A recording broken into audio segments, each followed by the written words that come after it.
Hoops and Hits podcast. I'm your host, Casey Smith, joined by my co-host, Jordan Pullett. Today we got a much more relaxed podcast. Nothing really much happening in the NFL, but some decent stuff obviously going on with the NBA and the playoffs. Last episode we were covering a lot. I think that was our longest episode. It was like an hour 40. Yeah. So it's going to be more, relaxed. Talk about some interesting things that are going on, some more hypothetical stuff. Before any of that, Jordan, how are you doing today? My day has been pretty packed so far. I woke up at like 6:30 to hoop. I'm gonna be honest. My player comp today, Kwame Brown. My best highlight was getting an offensive rebound that I tipped away from somebody. No. My actual best highlight. It starts off with a low light. I got blocked by this older dude. He's probably like By an old type? he's probably like 3 inches shorter than me. He What was his blocked. vert? Was it? No, he has no vert. I was going up for a layup. I did like the Chris Paul and put him on my back, but he somehow got to it. I got the offensive rebound and put it back up. You know those reverse layups I do sometimes without looking at the basket?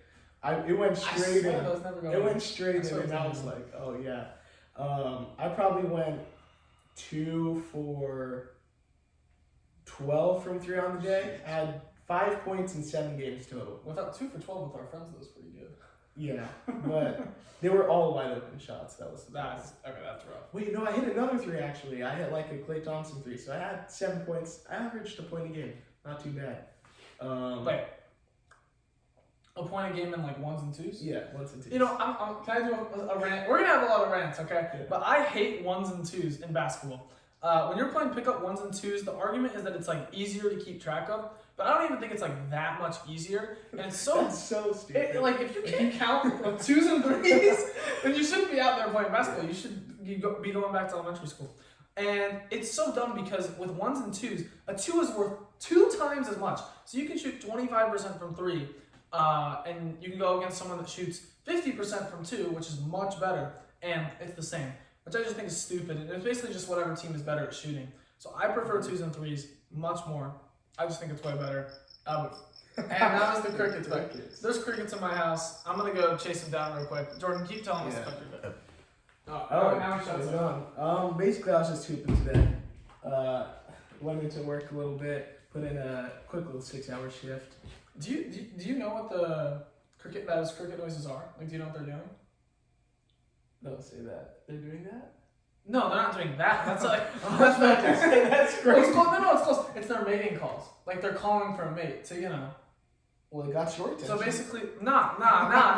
Basically, when you hear that, it's just them being horny. So stop being horny. My day was pretty chill. This morning I've been playing a lot of the new Star Wars game, which is very good. Yes, very nerdy, very good. I could go into a bunch of details about it, but this is a sports podcast, not a Star Wars podcast. And then at work today, it was like one of those days where I was just like kind of going through stuff. Like, it wasn't super busy. I was just doing a bunch of dishes. No, this is stupid. I'm gonna have to keep getting up. Yeah, you should just keep those pillows and just throw a pillow at the wall. Oh, I should definitely do that. That's such a smart idea. Throwing a pillow for 10 seconds is crazy. I'll have to go get them in a minute. Anyways, I looked down at the time and it's already 5:30. It's already been 2.5 hours, and I just kind of breezed through. I was just doing dishes so much. I was doing dishes so much that my hands started getting wrinkly from being underwater. That's too much. And then so if we have extra bread, because we buy bread, but we can only keep it for 2 days, which is kind of stupid because bread is good for a week. We go and usually throw it out for every day except for Sunday and Monday. We donate it to the food bank because some guy comes by. But on Sunday and Monday they don't. So in those days they're gonna be throwing it out anyway, so I take it home. So I have some bread for my work.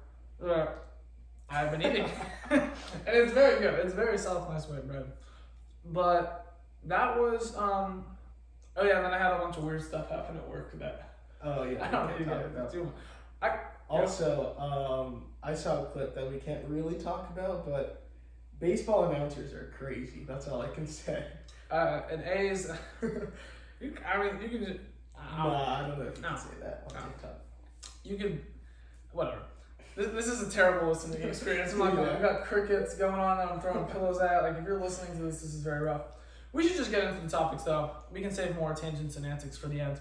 So the first thing we're going to be talking about today is the top 10 players left in the playoffs. And now this is a really rough one because when I talk about the top 10 players left in the playoffs, I am taking into account like playoff performance, but I'm not just saying like who's had the best playoff starts up to that point. That's a different discussion. It's who's the best player and like plays the best in the playoffs. Like if we're going off regular season, well, you'd probably say Embiid's number one. But Embiid's a kind of bad playoff performer and he's getting hurt a lot. So I don't know about you, but at least for me, he's not going to be number one. Yeah, I got him to shut up. That's incredible. Anyways, so that's how it is. Like if you were to have like a NBA team that was in the playoffs right now, like our Clippers who are out, and just take any of these players and put them on, your number one would be the player you want the most. So how do we want to do this? Do we want to do like we both say our 10? We can, yeah, let's start at 10. Let's both start at 10? Okay. Or would we rather start at 1? Let's start at 10. Let's see if we have the same one at Okay. the end. Okay. You go first. Who's your 10? I think that there's a pretty decently clear 10. I didn't write down any honorable mentions. Okay. It wasn't like hard for that. It was really hard to place. My number 10 is just the perfect number 2 guy. Never going to be number 1 on any type of championship team, in my opinion. But Jaylen Brown, he's part of a really good Celtics team that, as much as I hate them, they're just taking care of business out there in the East right now. Embiid, he hasn't looked incredible in the playoffs. Whether you think that's because of the Celtics or because of himself, doesn't really matter. They've been pretty good after game 1, where they let Harden just have the craziest playoff game of his career. Mm-hmm. Yeah, I think Jaylen Brown's. I mean, I have him later on my list. Spoilers, but I think he's awesome. He's a great number 2. I think that I see that he might want to move on to a different team, be a number 1.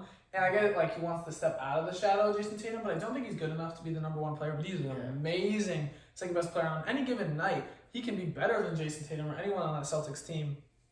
He's a very versatile player. He's a great wing. You can play him at the 2-3, and I think he's awesome. My number 10, I have Devin Booker. So my 9-10 are Booker and my 9-10 are Booker and Brown. And I think you're taking. I'm not taking into this year that much. Okay, I'm taking it a lot. Mine is like playoff performer. Like if we're going into a must-win playoff game, who I'm gonna take, and I have Booker way higher on my list. Like for me, it was really tough between Booker and Brown. I don't know. Maybe I just. It's not a discussion for me. I think D-Book is a lot better than Jaylen Brown at this point in their careers. I just think Devin Booker, his ability to go out there and get a how much bucket. is even cooking this playoff series? I want to. Without him and KD, it's pretty easy to say like the Suns are nothing. But just watching the games, they needed to put Terrence Ross and TJ Warren out there, who haven't gotten any run all playoffs, just because they need some type of help offensively. That's a big concern for them with that. I think that when I look at Booker this year, you say like without KD and Booker, they would be terrible. But without KD, period, they were like the 6-8 seed. Like I feel like KD is such a bigger help for them than Booker. And while Booker is still really great, he still is like the number 2. I know 2 years ago, like you could maybe argue that he was the one over CP, but I think CP was more crucial to that team 2 years ago. Even though he's really old, I think that he might have been the best player on that team, but it was really close. But I don't think he can be the true like number one on a championship team. I think he is right now. The way that just the style of the playing. I think Kevin Durant, as a basketball player, is better than Devin Booker. But like, as when it comes to like the alpha role, like we need a bucket. Who's actually going to go ahead and get it? I think Booker's more likely to. If Kevin Durant is on fire, obviously you never go away from him. But I think Devin Booker, this playoffs at least, has been a lot better. And it's not just this playoffs. Oh, yeah. He's been great this playoffs as well. I don't know. He's been doing better on defense as well. But I'll still take Jaylen Brown over him. I'm going to keep throwing pillows until those crickets shut up. Yeah, maybe that was an oversight. I made this list pretty hastily. I could see Booker moving up as far as, like, honestly, 6. He's not inside the top 5. He's not inside the top 5, though. That's where I draw the line.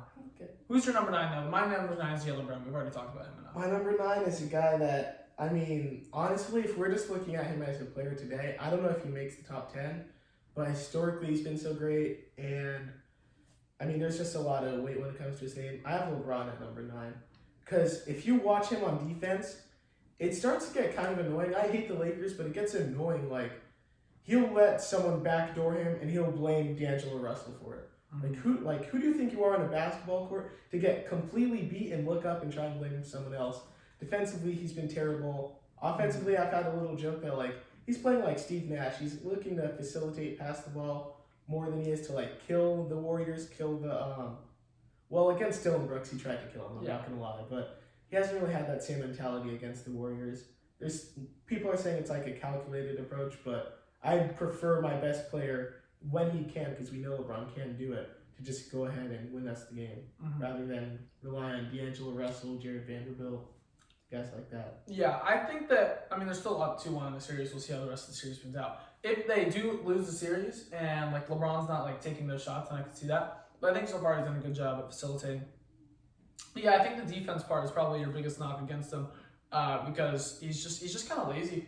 And I get that he's older, but it's not like he's like not athletically gifted. Like he is he's not the same athlete, but he's held up pretty well athletically. It just kind of feels like it's fine if you're getting blown by, but getting backdoor cut on is like if you're like on a fast break and you're just not catching up to someone or something, or you're just slow. And that's actually what he does best on a fast break. He's an incredible defender. Or if you're getting turned and someone's just faster than you, like that is what it is. But when you're like not paying attention on back cuts or you're not switching correctly, you're not communicating, that sort of like, okay, that's like a mental thing. Like you got to be better. You are LeBron. He might be the worst defender on my list. Like when it really comes down to it, he can lock in and get really crucial stops, but play to play, second and third quarter this series at least. Yeah. This series at least. I'm at number 9. I already said Jaylen Brown. I think that he's a great player. He's versatile. We've already gone over him. Are you ready to move on to 8? Yeah.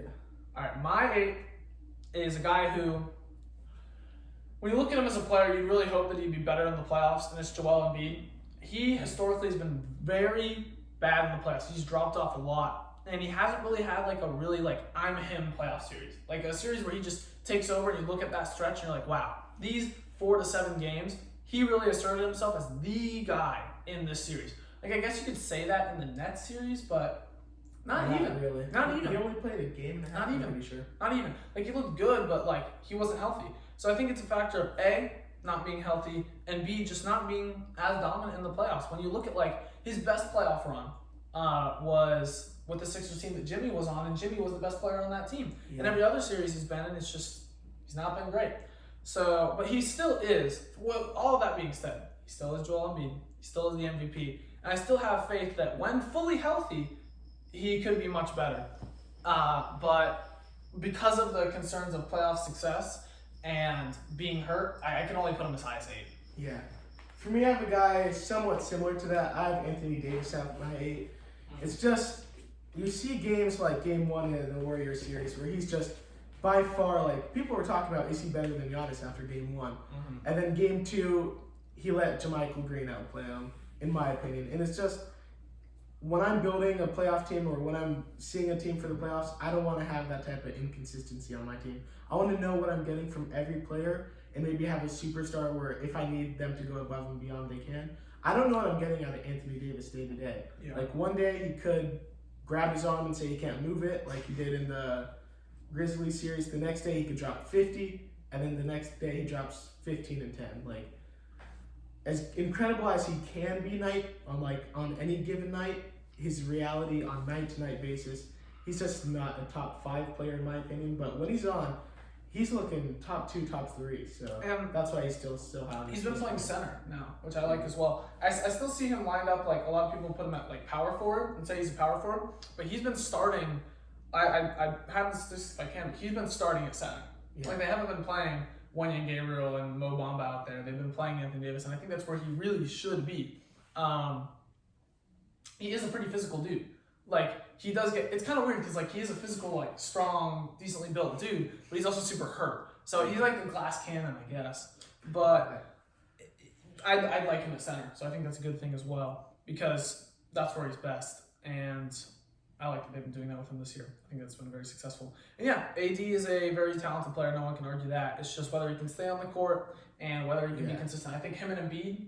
Staying on the court this season, or at least this playoff run, hasn't been a problem. But man, if he goes out for a game or two with a twisted ankle, turns the tide of this playoff series, I mean, I don't think they trade him obviously, but it just makes you look at Anthony Davis a lot differently. If you look at like the projection, like I say, okay, let's say the Lakers are making the championship. Anthony Davis is at least missing one game. Like I just can't see a world in which he doesn't at least have an injury scare, where he doesn't at least miss like a quarter. You just know it's gonna happen. Which for all these other guys, you could say, okay, like,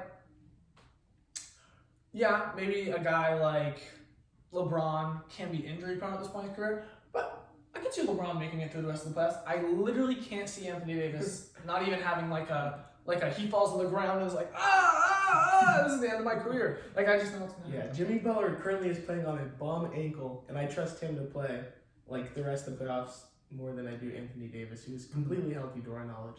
Yeah. And I also had him beat at my 7. I think you put it into great words. He's the MVP of the regular season, but in the playoffs, he just hasn't shown that yet for a full series. Maybe for a game or two, but I'd like to see a playoff run where even if they don't win the championship, you see, okay, Embiid is the best player in the league and in the playoffs too, not just the regular season. Yeah, at my 7, I have LeBron. So I got both guys that we've talked about. Our like I think our 6 through 10 are pretty similar, except for Devin Booker. But yeah, LeBron and Embiid. LeBron, Embiid, AD, all very talented guys. You worry about consistency, and you worry about injury. That's really, I think with LeBron, you worry a little bit less about injury. But yeah, it's just he's too lazy on defense. But we know the heights that LeBron can get to, which is why he has to be that high. At my number 6, I have AD. I already talked about AD just now. So just to recap real quick. Sorry, this bread is smacking. That bread is smacking. I'm sorry that I have to eat it. Here's my like 6 through 10. At 10, I have Devin Booker. 9, Jaylen Brown. 8, Embiid. 7, LeBron. 6, AD. Yeah, I could see putting Devin Booker as high as like 6. But once it gets past 6, I probably wouldn't have him any higher. And I know by the look on your face, you have Devin Booker higher. A lot higher. Oh my God, that's ridiculous. I would probably, if I were to make this list, I should put him at 6 because he's more consistent than AD, LeBron, Embiid, or Jaylen Brown. I think they all. Jaylen Brown's kind of wild. I don't know what I was thinking with that. But I think Embiid, LeBron, and AD are all better at their peaks, but they're just less consistent. So I'd put Devin Booker at 6 if I could. But who's your 6? My 6, let me double check. Yeah, it's Jason Tatum.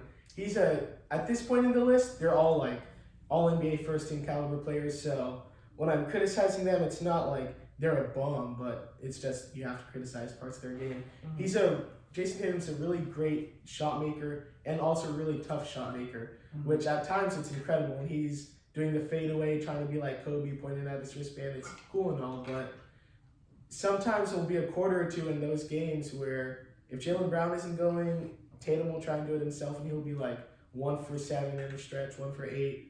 I just wish there was a bit more consistency in him, but he's obviously a great all-around two-way player that led his team to the finals last year. But in the finals, I saw Jaylen Brown outperform him. The thing is with that is like it's nice to have a difficult shot maker because they're hitting difficult shots and you can rely on that. But at the same time, you'd like for him to have more shots that are just like easy that he can get to. But it feels like more of the times he's taken just these rough like pull-ups, and I mean he hits them. Obviously, he's here for a reason. I have him at my number 5. I think he's a top 5 guy. I think he can be the best player in a championship team, especially a team as talented as these Celtics, who are really just constructed very well around him. He doesn't have many weaknesses in his game except the tough shot. He's a great shot maker. He's a pretty solid playmaker, like for his teammates. He works well in the system. He's a great passer, and he's obviously a pretty awesome defender. He's one of the better defenders on this list. I'd say there's only 1 or 2 guys that I would put above him. Yeah. Maybe 3. I would put Embiid, AD, and 1 other guy above him, maybe. But AD is even a little shaky. But yeah, he's a great defender. He's a great shot creator. And that's kind of what you're looking for. You're looking for that wing on a championship level team. So I think that's great. That's why he's at my number 5. Yep. So who's your number 5? Did you say your number 6? Yeah, my 6 was AD. Okay. Yeah. My number 5 is Kevin Durant. I have him this low just because we've seen him try and do it, not even by himself, but with Kyrie Irving, James Harden. As that trio, obviously it was cut short due to injury, but I mean, in the playoffs alone, he was really doing everything he could. He was playing 53 minutes a game. But, I don't know. The guys on the list, I'd rather have them when it comes to, I don't know, dude. KD, I might need to have him higher, but. I don't see. So you have Devin Booker over KD? Yeah, I do. I don't see. Especially because this playoff run, Kevin Durant's incredible, but he's kind of fallen more into that 2 role on this Suns, at least in my opinion. I've seen Devin Booker go out and get his and KD when he can fit in, and I mean, obviously, Booker's not going the whole game, so Kevin Durant still ends up with 30, 40 points every night, but. I don't know, man. Like, I feel like maybe I'm taking into account too much the first round versus the Clippers, but I feel like just remembering, like, every single time KD got the ball, I'm just like, oh my God. But we were denying KD a lot that series. We were doing everything we could to get on him. He was still dropping 40 a game. He was still dropping 30 and 40. I think Booker's round one was more impressive to me. I think it was just so effortless. I went to that game 3, I think it was. Devin Booker, he scored like 50, and I mean, 50 it's not easy to get, but the buckets were just so easy. Like, he was just getting wide open layups, and obviously you're not just going to let their best player go off and not double, not help, but it just seemed like Booker was just getting it off easier than KD. KD kind of had to, might have been part of the game plan too, to not let Booker get his, but not let KD do anything. I just felt like from what I saw, he was so like guarded against the Clippers. They were putting everything they had against him, and I still, every single time I saw him get the ball, I'm just like, here we go again. I just knew that like he was somehow going to pull off some crazy stuff. The shot clock winding down and boom. And not to say that Devin Booker can't do that, but it was a different level with KD. Against the Clippers, 31, 31, 28, 25, 27. And he was having, I mean, he had 2 games where he had 11 and 9 rebounds. He almost had a triple-double one game. And he was doing everything out there. I felt like he was passing. He was playing solid defense. I mean, he's not a great defender, but when you're that big and you're that athletic, you just have a natural tendency to play decent defense. Mm-hmm. So I definitely have KD over Devin Booker, and maybe that's just the name value. I mean, I think maybe if you take away the names and you just look at the pure, no, it's definitely close presence, to me. it's close. But I just from what I see and how I feel, I have to put Kevin Durant higher. Who is your number 4 though? My 4 would be Nikola Jokic. He just Okay. when building my an 4 is offense, Jokic as well. okay, yeah. When building an offense, he's just kind of the guy you want. He doesn't need the ball to impact the game. He can just get it, post up, look around, find an open man. His defense is a little scary against, if Chris Paul was healthy, they would just run that pick and roll all day. They still do it with both or KD or whatever the ball handler is. But most centers in the league can't guard Devin Booker or KD in a pick and roll either, to be completely fair. It's a very hard assignment to ask any average defender to do. I'm going to put my dog back over there. Alright. He hasn't been a terrible rim protector, but he's not like the Robert Williams, Anthony Davis. He's not any type of that rim protector. So defensively, he's just kind of there.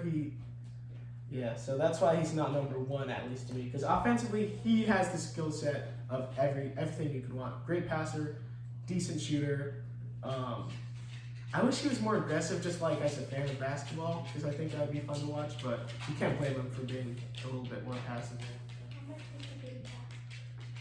Anyways, I have Jokic at my number 4 as well. I think the main thing you worry about is he's not actually like that bad of a defender. He's not good, but it's the fact that he's a center. It's the fact that he's the most important defender position-wise, and that's very worrying. And you feel like if you're going against a team that has a really good center, that can be targeted. I'm going to go put my dog back again because my dad closed the door. But yeah, it's just the fact that he's a center and he can't play defense. That's the main thing, because offensively, he's amazing. One thing from the Suns-Nuggets series I kind of want to see, I prefer to see like so if Chris Paul's healthy, Chris Paul, Devin Booker, maybe like a TJ Warren now that he's gotten some run, Torrey Craig, and then KD lineup where KD's the center. And if KD was setting on-ball screens for Devin Booker and Jokic had to guard him, well, I don't know, Jokic wouldn't be guarding him. Jokic wouldn't guard KD anyways. So that wouldn't fully work, but somehow make Jokic work in a pick and roll with Kevin Durant. I think that would be a very interesting matchup to see if the Suns can exploit that. Mm-hmm. Yeah, I'm just thinking about it as well. Like, once you move on, like Jokic versus AD, like how that would work defensively. I think you might just get cooked. But I feel like you'd be fighting against some matchups. Like you'd be fighting against the Warriors. You'd be okay against like the Celtics. At least just from like a pure like guard 1-on-1. Obviously, he's gonna have to protect the rim. I think so. Jokic against AD would be fine. I think there'd be like 2 or 3 game set series where AD would just impose his will on Nikola Jokic. But man, what I've seen from AD, it's just every day. What? No. Oh my gosh, that is crazy. I think just like on a day-to-day Anthony Davis, he's just not guaranteed anything. He could. This game, he scored 25 with 12 free throws and 11 shot attempts. Mm-hmm. Like some days, he'll have 6 free throw attempts, 11 shots, and only 2 of them will fall. He'll have like 9 points. Mm-hmm. So I think this was a really efficient game for AD tonight. This was Saturday, so game 3. But I don't know, man. I'm not sure that he could. Because they're playing the Warriors. They don't really have a center. They have Kevon Looney, who's, I'm pretty sure, is still battling an illness, and JaMychal Green, who, I mean, he's a 4 at best. And I guess Draymond, but He's 6'6". I don't think. Like, if you're 7 foot letting a 6'6" dude guard you in the post, you're just sorry. I'm sorry. It is what it is. I think we both have the same number 3 as well, though. Moving on, 3, we both got Jimmy Butler. Yeah. And it's just, he's a guy who just, every year he elevates himself to such a high level in the playoffs.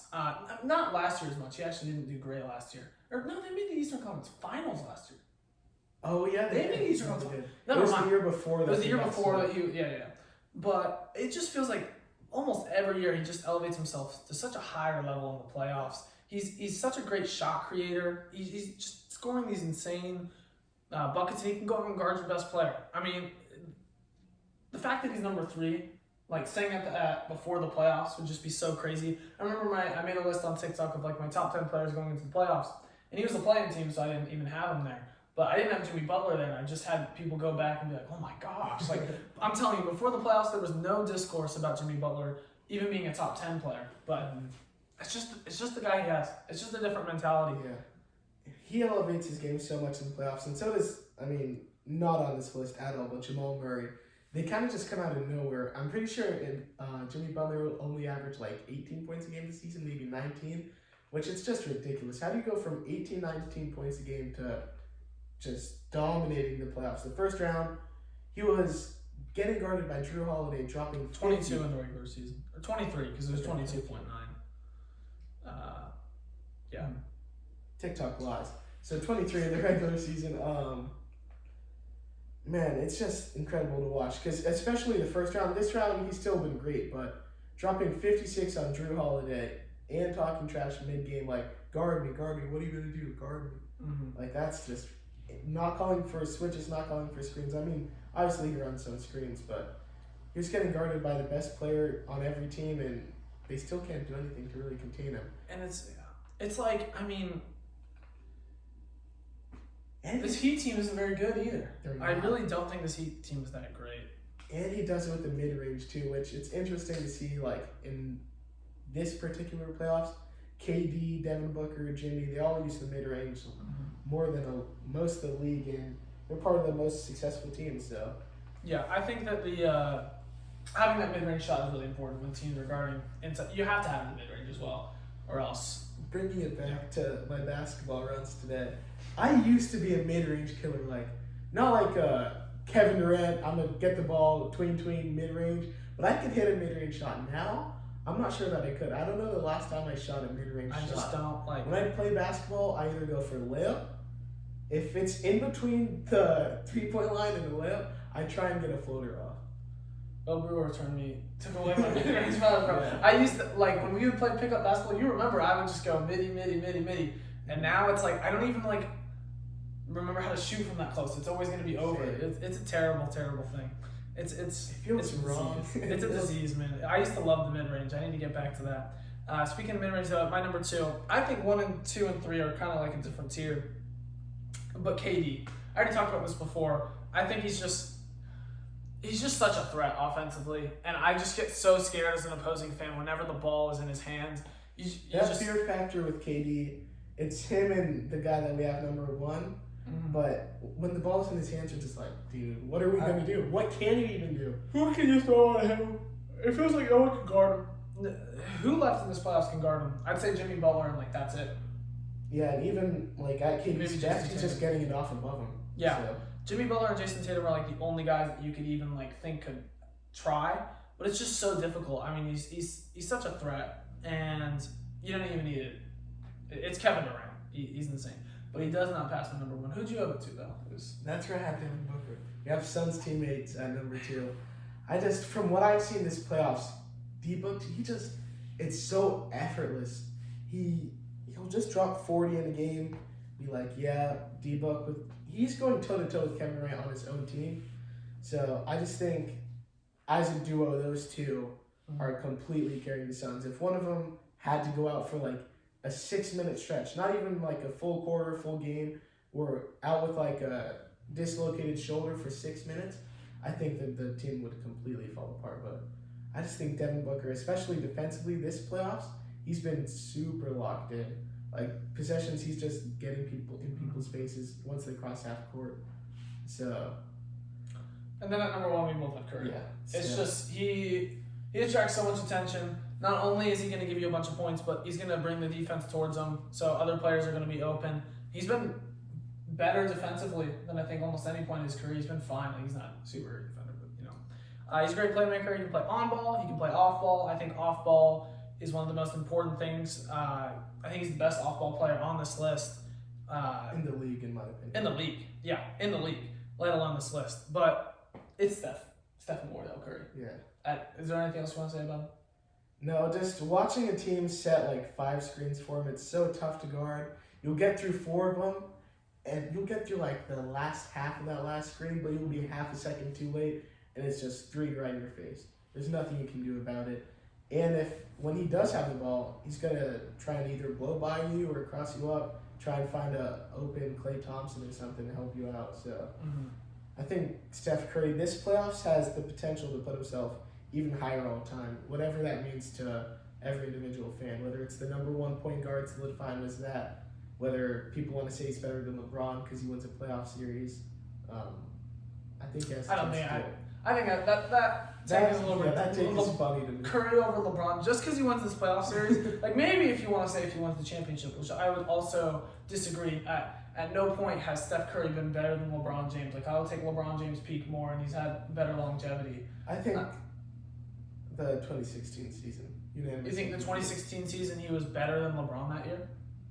Yeah. I don't obviously the 3-1. I don't think so. I also think like if you take that year and put it against most of LeBron's years, LeBron's better. Dude, Curry was different that He season. was he was awesome. I obviously he was unanimous MVP. Yeah. But LeBron, it's LeBron James.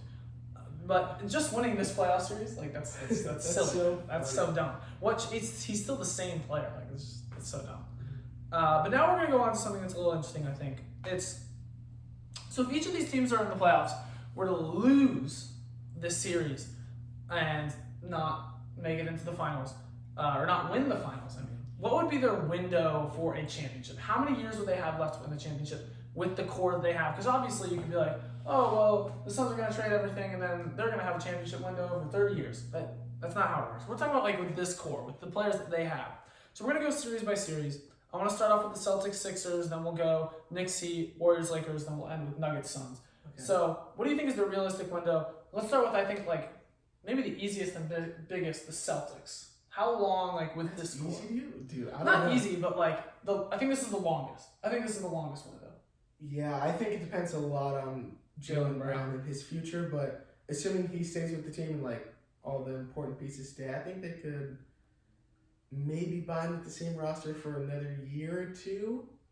But I think after a while in the NBA, you kind of just want to, whether it's flipping Rob Williams for like Jared Allen, just getting new faces in the locker room, I think you'd kind of want to reset. And after next year, if it doesn't work out, maybe trade Jaylen Brown. I'm not sure. It depends on how you go out to a lot of seasons, going into the offseason, how you want to change. But I think this team could stay together for another 2 years after this. Really? So my thought process is obviously you want to keep Jaylen Brown around, but I think the main core that I'm thinking of here is Jason Tatum, and because of that, Okay, with just Tatum, I'd just add a Tatum. couple years. it could be like 10 years.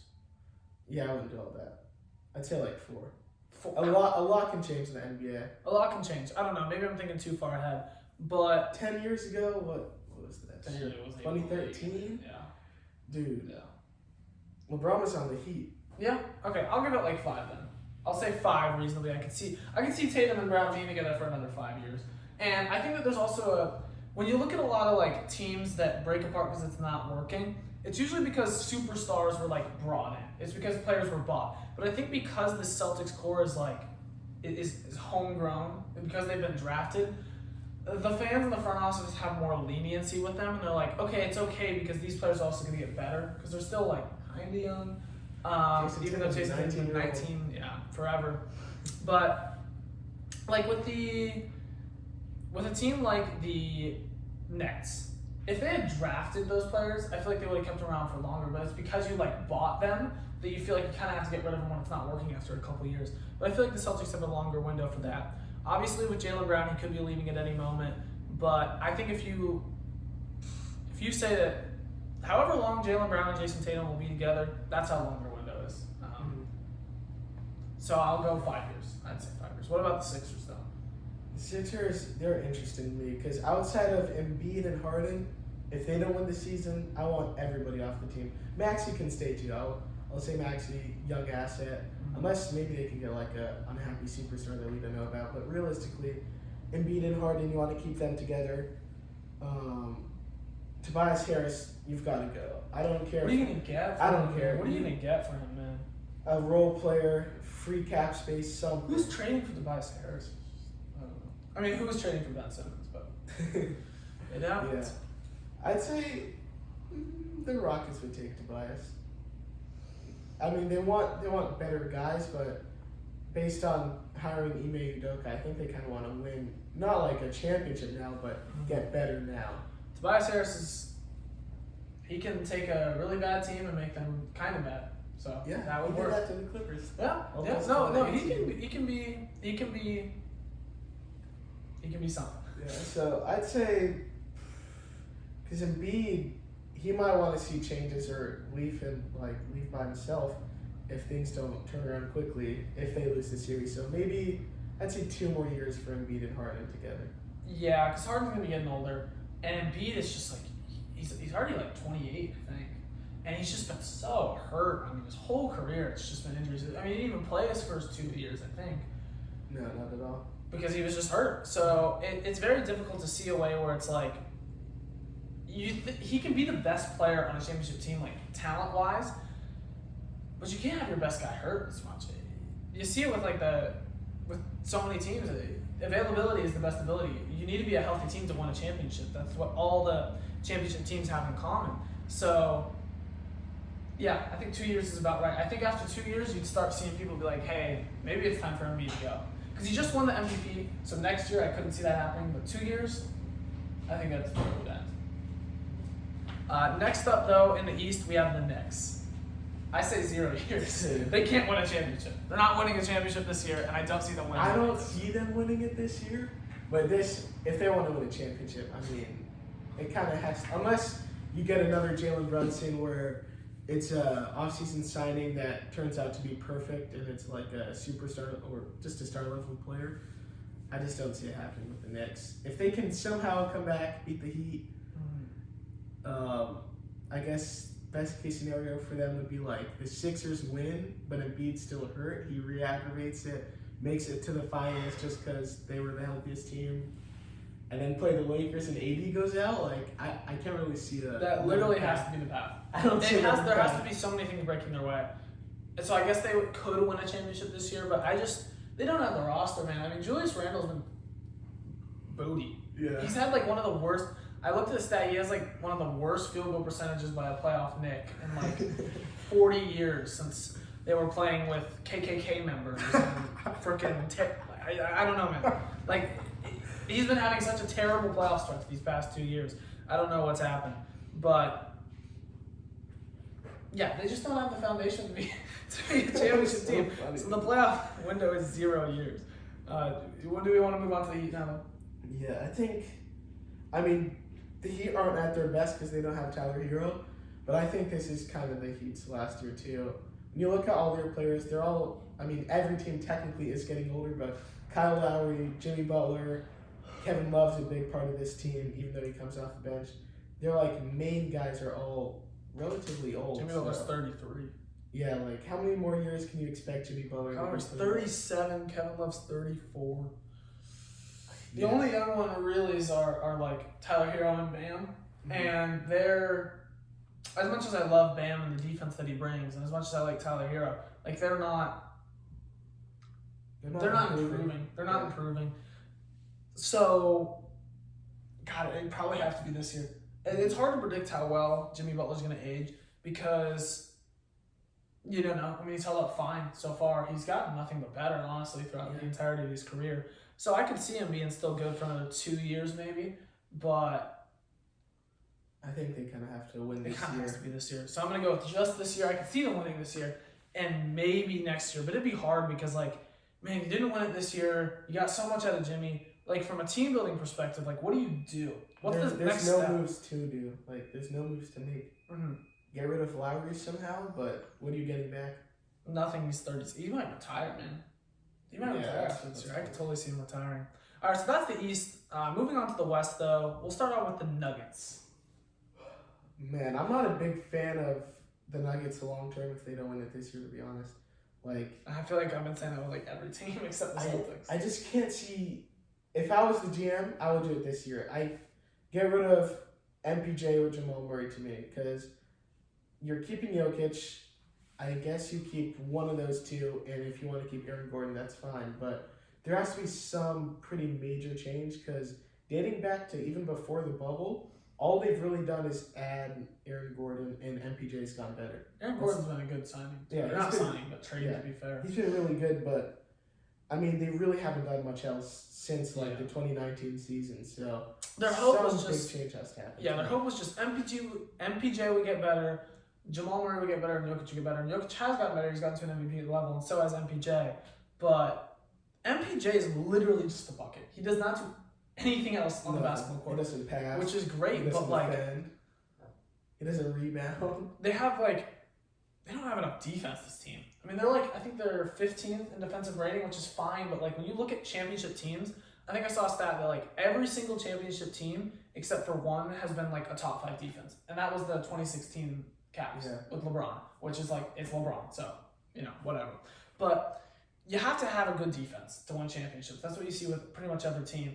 And it's hard when your best player is a center and a bad defender, and it's hard when Jamal Murray isn't a great defender, and it's hard when MPJ doesn't do anything but shoot. So you bring in a guy like Aaron Gordon, it's okay, he's going to help the defense, but defense is a team thing. You can only really have, I feel one, true negative, and they have maybe 3. Yeah. I'd say MPJ is a complete negative, and one of Murray or Jokic is going to be really bad defensively on any given game, and the other one he's just going to be average at best. So it's hard to build around a team like that. So I'd say if I was the Nuggets GM, I'd probably not completely blow it up, but I'd have some big changes coming in this offseason. Yeah, I don't know. And then the next team would be the Suns. Oh, sorry. They just bought Kate. Well, they just traded for KD, and they paid a lot for him. So buying him this much, I'd say at least 2 more years. But given Chris Paul could be gone after this year, to be honest. So with the duo of KD and Book, I'd say 2-3 more years. Yeah. Maybe.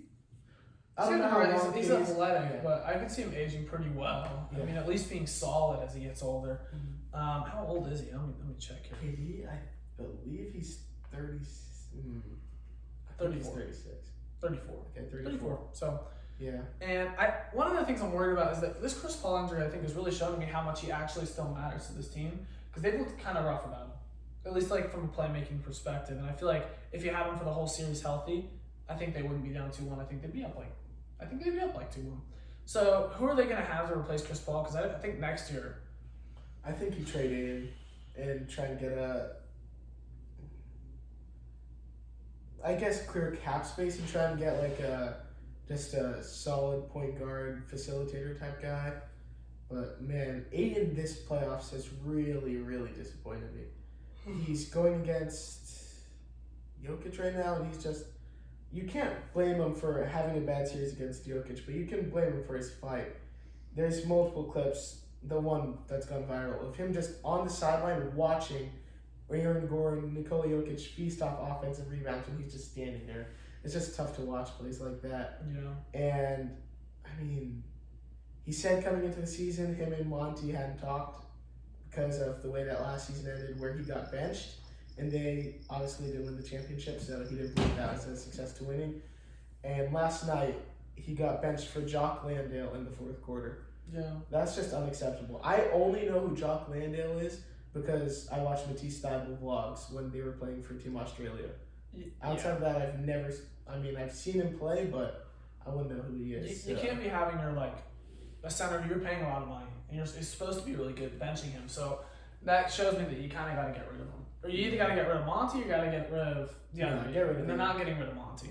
So I would say, yeah, you got to move on from Aiden because you can't be benching him in the fourth quarter. That's ridiculous at the end of games. And then, yeah, they got to find a new facilitator next year. But, yeah, maybe 1, 2, 3 years. Kind of depends on how well KD ages and how they fill out the core. But they have a solid timetable. It's not like it's just like this year. Mm-hmm. The other teams in the West, let's go with the Warriors. Save the Lakers for this. The Warriors, man, I really don't know.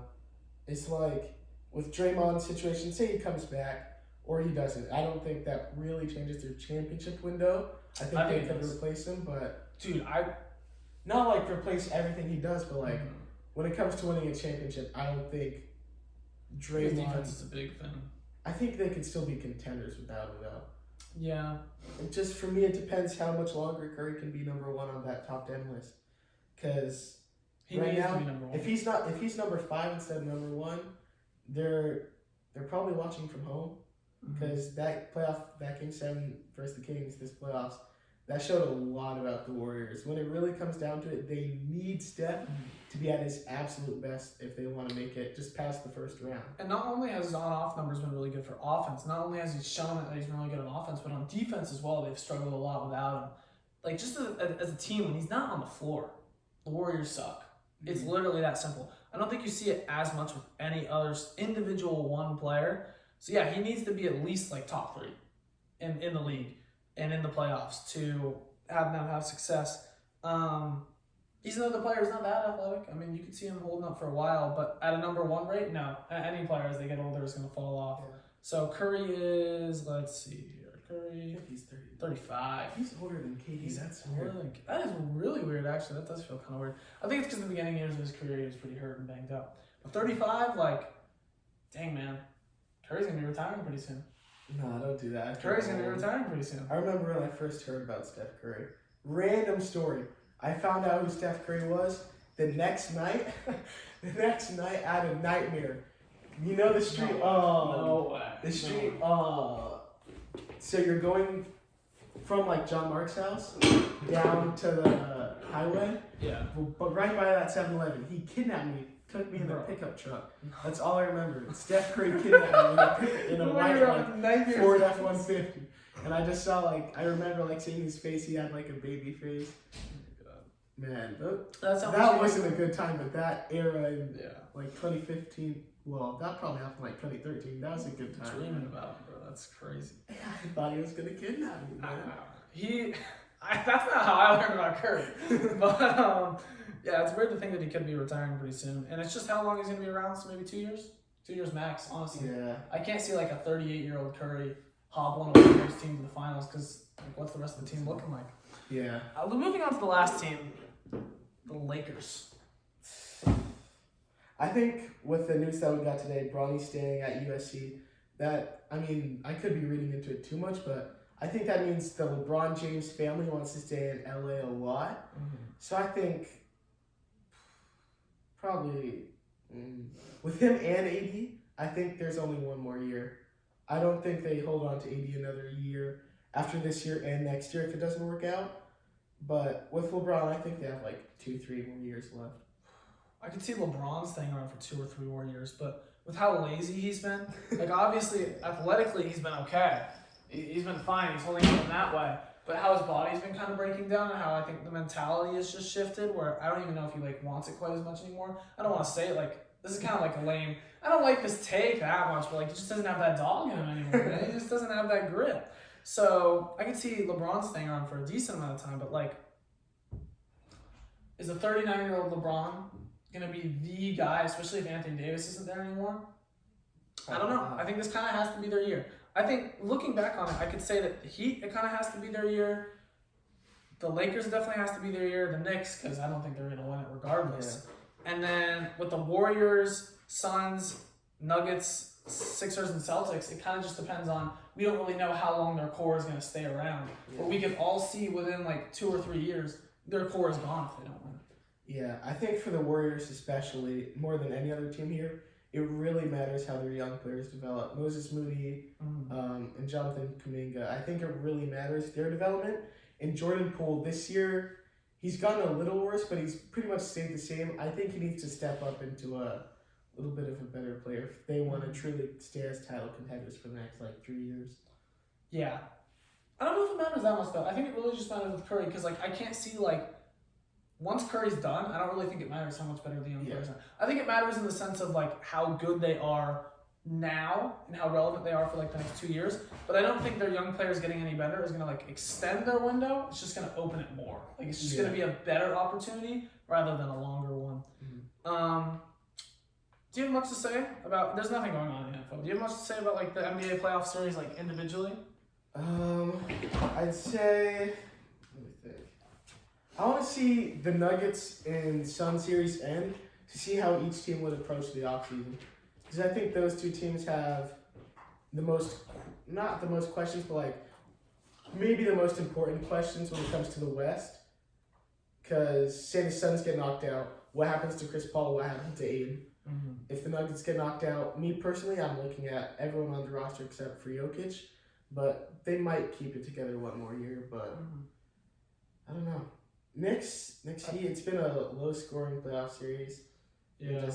It's so physical. I was watching the first quarter, and I was just really noticing all the physicality. Julius Randle was trying to go into Bam. Bam was full-on shoving him out of the paint. They weren't calling it. I was like, this is interesting to see. Because LeBron, if he gets touched, it's a foul. Doesn't matter how you touch him. If you touch him, it's a foul. So it's interesting to see the two different sides of the league. Yeah.